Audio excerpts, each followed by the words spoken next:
श्री सद्गुरु महाराज की जय।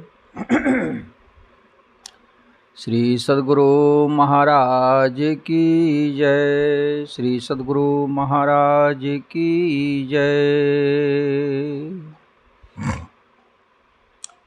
मंगल मूर्ति सद्गुरु मिलवै सर्वाधार। मंगल में मंगल करन बिनवां बारंबार। ज्ञान उदधि अरु ज्ञान घन सतगुरु शंकर रूप। नमो नमो बहुबारहि सकल सुपूजन भूप। उपस्थित सत्संग प्रेमियों, महान भाव माता एवं बहनें,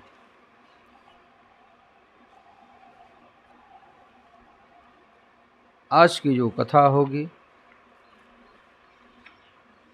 आज की कथा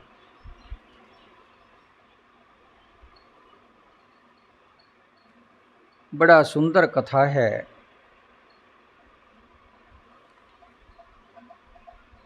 बहुत सुंदर कथा।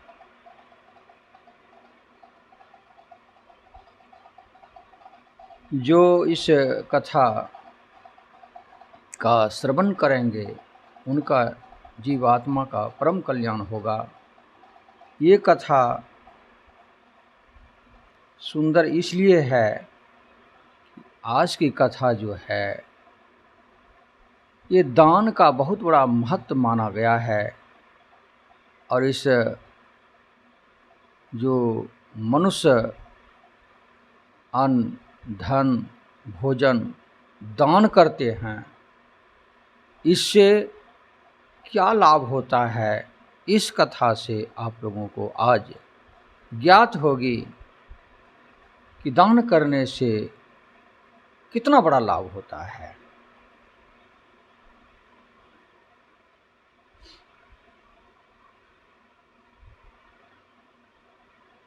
ये संक्षिप्त महाभारत है, खंड 2,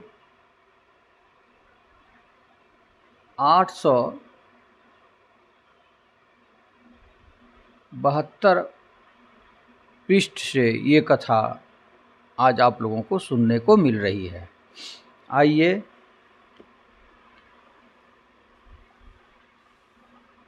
एक समय की कथा है। जन्मोजय ने पूछा,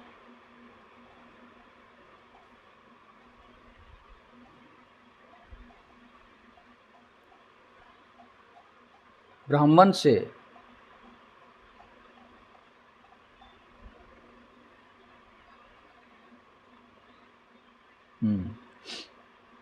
युधिष्ठिर के यज्ञ में एक नेवले का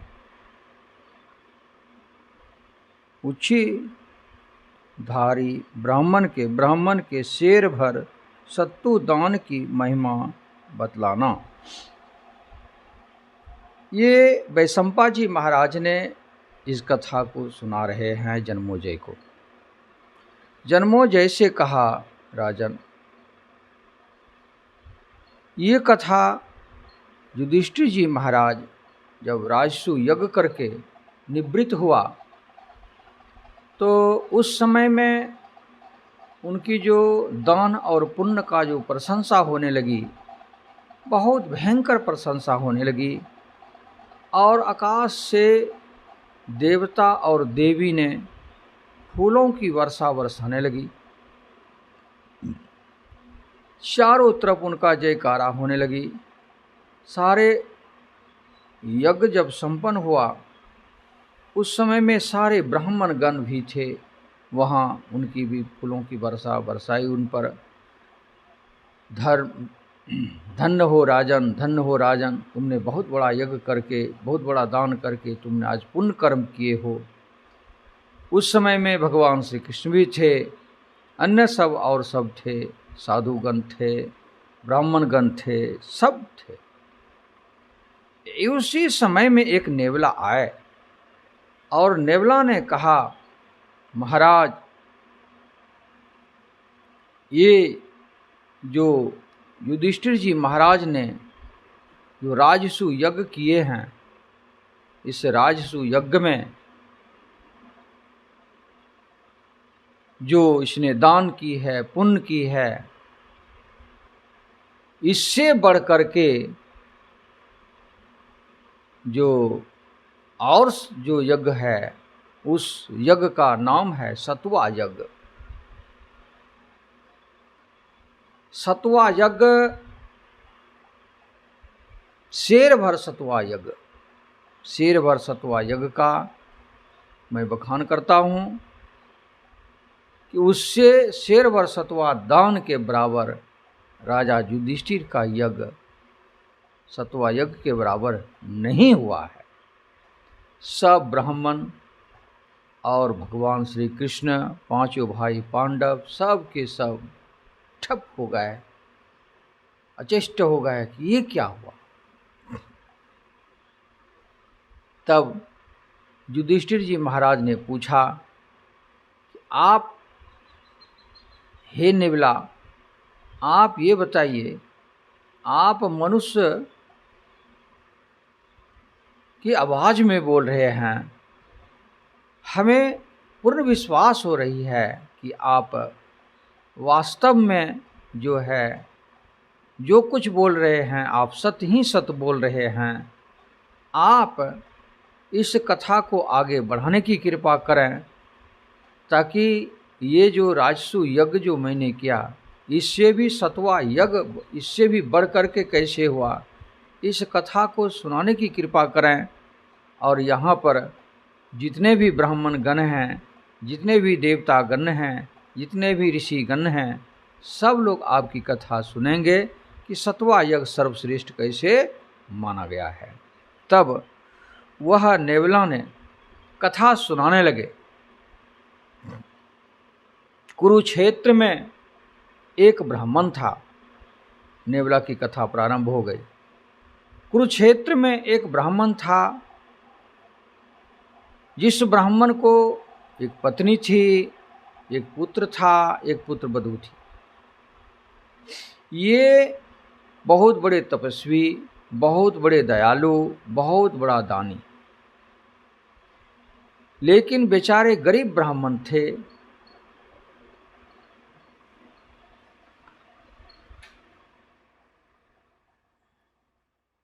गरीब ब्राह्मण थे।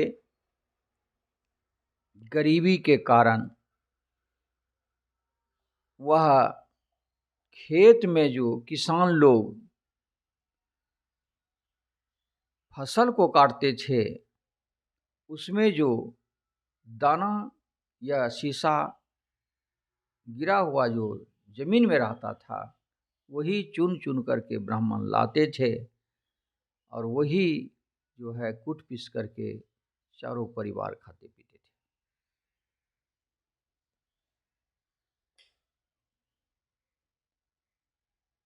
चारों परिवार खाते पीते थे।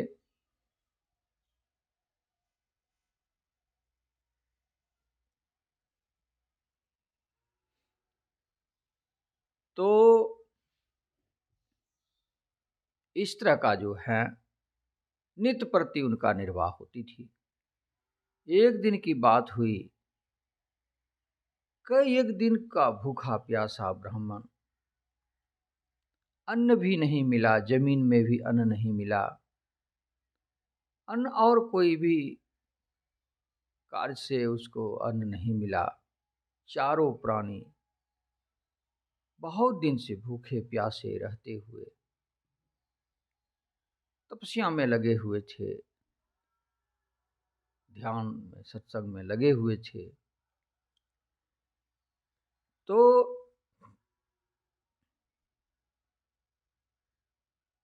वो इस तरह से जो लगे हुए थे, तो एक दिन उसे एक शेर जौ का प्राप्ति हुई। तो जौ का कूट करके, भूंज करके, पीस करके उसका सत्तू बनाया। सत्तू तैयार हो गए। तो एक एक पौवा सत्तू चारों प्राणी ने अपना अपना थाली में लिया। उसी समय में एक ब्राह्मण आ गए। तो ब्राह्मण ने कहा कि आज तो हमारे दरवाजे पर अतिथि आ गए, अतिथि सत्कार होना चाहिए।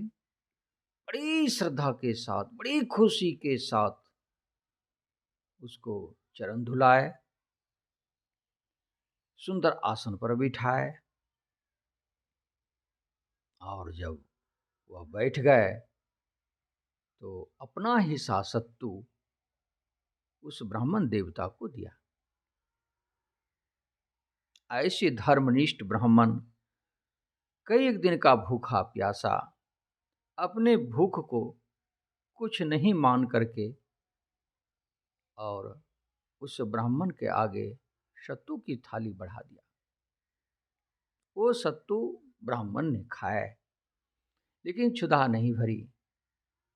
तो ब्राह्मण ने देखा हमारे दरवाजे पर जो आए अतिथि आज संतुष्ट होकर के नहीं जा रहे हैं।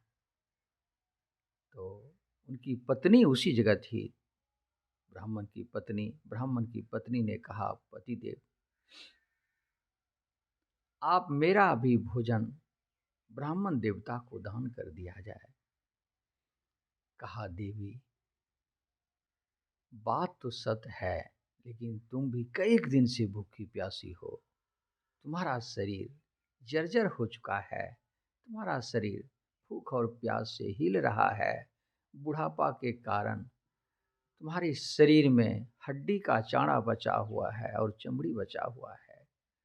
देवी, ये सत्तू हम नहीं दे सकता, ये सत्तू तुम ही ग्रहण करो। पति का धर्म होता है पत्नी की सेवा करना, ये पति का धर्म होता है। मैं तुम्हारी सेवा में यही जो आज कुछ मिला है, तुम अपना भोजन ग्रहण कर लो। कहा, नहीं पतिदेव, पत्नी के लिए पति सर्वोपरि होते हैं। पति भगवान के स्वरूप होते हैं। इसलिए यदि अपना भाग पति ने अतिथि सत्कार में दे दिया तो वह मेरा भी धर्म बनता है पतिदेव कि मैं अपना भोजन आज ब्राह्मण देवता को दान कर रही हूँ। तो ब्राह्मण बहुत बड़ा खुश हुआ, हमारी ये पत्नी धर्म पत्नी है। पत्नी का धर्म होता है पति का धर्म बचा लेना। तो समझ जाई को पत्नी धर्म का निभा रही है, उसी का नाम होता है धर्म पत्नी। यदि पत्नी पति का आज्ञा का उल्लंघन करे, पति की आज्ञा को नहीं माने, तो पत्नी धर्म से उतर जाती है। हे देवी, हे कल्याणी, तुमने पत्नी धर्म को बचाई हो। वह सत्तू लिया और ब्राह्मण देवता को खिला दिया, लेकिन उसको तृप्ति नहीं हुई। ब्राह्मण का पुत्र था। पुत्र ने कहा, पिताश्री, आप मेरा सत्तू भी ब्राह्मण देवता को दान कर दीजिए महाराज। कहा, नहीं पुत्र, ऐसा हो ही नहीं सकता। इसलिए तुम बहुत दिनों से भूखे प्यासे हो। मेरा पुत्र, चाहे तुम 1000 वर्ष का क्यों ना हो जाओ, लेकिन पिता के सामने बच्चे ही रहता है।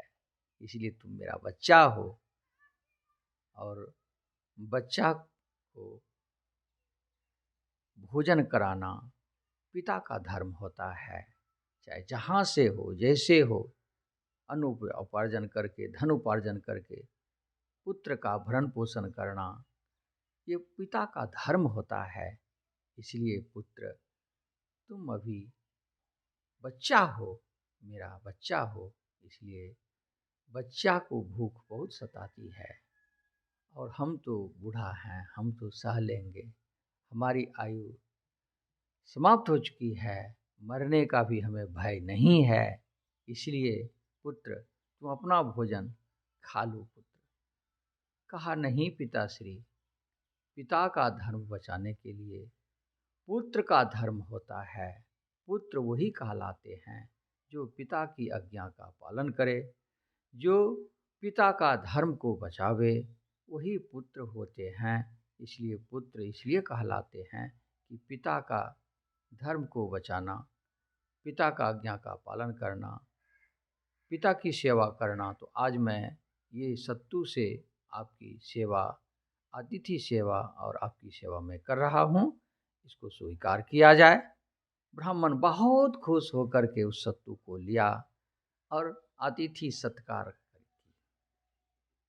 अतिथि देवो भव, अतिथि जो दरवाजे पर आवे वो देवता के समान होते हैं। उसका फिर सत्कार की गई। तब वह तृप्ति नहीं हुई ब्राह्मण, वह भी अभी क्षुधा नहीं भरी थी। वह जो है देखा ब्राह्मण ने कि हमारे दरवाजे पर से अतिथि क्षुधा भरे बिना, तृप्त हुए बिना ये अब जाएंगे, अब क्या होगा हमारी धर्म। तो उनकी जो पुत्र वधू थी कहा, पिताश्री मेरा भी भाग ब्राह्मण देवता को अर्पित किया जाए, इनका भोजन करा दिया जाए। कहा नहीं बेटी, तुम बच्चा हो बेटी, तुम पुत्र वधू हो बेटा, तुम बहुत भूखी प्यासी हो, जवान हो, इसलिए तुम खाओ।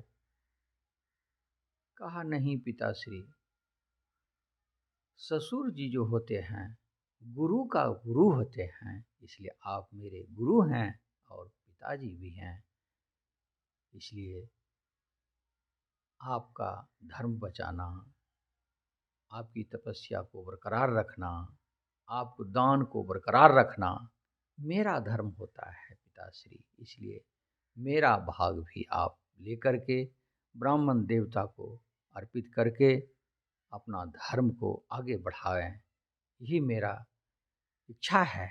खुशी के साथ पुत्र वधू ने उस सत्वा को आगे बढ़ाए। तब जो है ब्राह्मण देवता ने वो खा करके उसे तृप्ति हुई। जब वो तृप्त हो गए तब वह ब्राह्मण देवता कहते हैं, वाह वाह वाह, हे ब्राह्मण, आपने जो आज अतिथि सत्कार किए हैं, आपके ऊपर बहुत खुश हूँ। कई एक दिन से भूखे प्यासे सज्जन, सारा परिवार भूख ने जब सताने लगती है तो भूख से धर्म लुप्त हो जाता है। धर्म को लोग नहीं मानते हैं और जो है आपने ऐसे क्षुधा पर विजय प्राप्त किए हैं। क्षुधा को जो है आपने शांत करते हुए, भूखे प्यासे होते हुए आज अतिथि सेवा किए हैं, इसलिए मैं धर्मराज हूँ। आपकी परीक्षा हो गई, आपके लिए विमान आ रही है और आप चारों परिवार उस विमान पर चढ़ करके आप परमधाम की यात्रा होगी आपकी, ये हमारी इच्छा है। इतना ही कहते हुए आकाश से विमान आई।